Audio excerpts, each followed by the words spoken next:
একসময় বলিউডের নতুন মুখ মানেই ছিল অচেনা এক নাম, অজানা ঠিকানা আর দীর্ঘ সংগ্রামের গল্প। অডিশন লাইনে দাঁড়িয়ে থাকা, দিনের পর দিন সুযোগের অপেক্ষা, আর ভাগ্যের দরজায় বারবার কড়া নাড়া, এই ছিল বলিউডে ঢোকার নীরব শর্ত। সময় বদলেছে, এখন বলিউডের নতুন প্রজন্মের একটি বড় অংশ আর অচেনা নয়, তারা জন্মসূত্রেই পরিচিত। তাদের নামের আগে থাকে একটি পদবি, আর সেই পদবির সঙ্গে জড়িয়ে থাকে ইতিহাস, ক্ষমতা ও আলো। আজ দেখে নেব বলিউডের নতুন প্রজন্ম। শুরুতেই জাহ্নবী কাপুর। জাহ্নবীর ক্যারিয়ারের সঙ্গে সবসময় হাঁটে এক অদৃশ্য ছায়া, সেই ছায়ার নাম শ্রীদেবী। দর্শক তার মাঝে খুঁজে পেতে চায় শ্রীদেবীকে। এই বাস্তবতা জেনেই জাহ্নবী সহজ রাস্তা বেছে নেননি। গুঞ্জন সাক্সেনা, মিল্লি, বাওয়াল, এই ছবিগুলোতে তিনি নিজেকে ভাঙার চেষ্টা করেছেন। অভিনয় হয়তো এখনো নিখুঁত নয়, কোথাও কোথাও সীমাবদ্ধতা স্পষ্ট, কিন্তু একটি বিষয় পরিষ্কার, তিনি পরিশ্রম করছেন। আরিয়ান খান চাইলে খুব সহজেই অভিনয়ে যেতে পারতেন, কিন্তু আরিয়ান দাঁড়িয়েছেন ক্যামেরার পেছনে। আরিয়ান জানেন স্টার হওয়ার মানে শুধু পরিচিত মুখ নয়, প্রতিদিন নিজের পরিচয়ের সঙ্গে যুদ্ধ করা। হয়তো সেই যুদ্ধকে ভিন্নভাবে নিতে চেয়ে তিনি বেছে নিয়েছেন গল্প বলার পথ, কারণ শাহরুখ খানের উত্তরাধিকার মানেই বিশাল প্রত্যাশা। আরিয়ান সেই প্রত্যাশার সঙ্গে লড়াই করছেন নীরবে।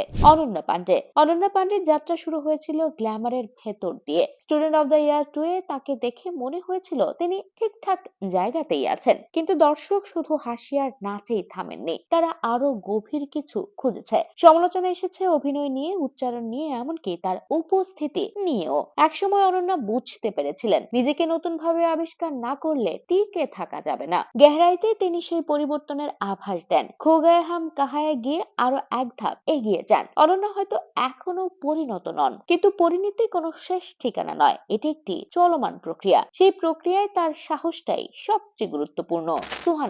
সুহানা ছোটবেলা থেকেই জানতেন তার নামের সঙ্গে অবধারিত ভাবে আসবে শাহরুখ খানের নাম। সেই নাম কখনো আশ্রয়, কখনো চাপ। দ্য আর্টিস্টের সেটে দাঁড়িয়ে সুহানা দেখেছিলেন এখানে কেউ রাজকন্যা নয়। দর্শক শাহরুখ খানের মেয়ের কাছ থেকে স্বাভাবিকভাবে ক্যারিশমা আশা করে। অগস্তানন্দার নামের সঙ্গে জড়িয়ে আছে বিশাল এক ইতিহাস। অমিতাভ বচ্চনের নাতনি হয় তাকে পরিচিত করার জন্য যথেষ্ট ছিল, কিন্তু তিনি ইচ্ছে করেই সেই পরিচয় সামনে আনেননি। দ্য আর্টিস্টে তার অভিনয় ছিল সংযত, নরম, প্রায় নিঃশব্দ। তিনি যেন বিশ্বাস করেন সব কথা জোরে বলতে নেই। এই সংযমটাই তাকে আলাদা করে তোলে। ঈশান খট্টরের নাচ শুধু নাচ নয়, তার শরীর কথা বলে। আবার থেমে দাঁড়ালে চোখে ধরা পড়ে এক অন্য গল্প। এই প্রজন্মের সবচেয়ে প্রস্তুত অভিনেতাদের একজন তিনি। ঈশানের ভেতর আছে কাজের ক্ষুধা, আর সেই ক্ষুধাই একজন অভিনেতাকে টিকিয়ে রাখে।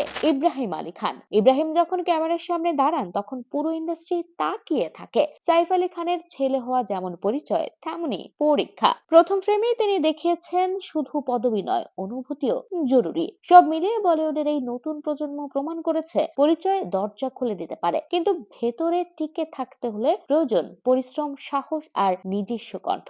বদলে যাওয়া দর্শক এখন সেই কণ্ঠটাই শুনতে চায়।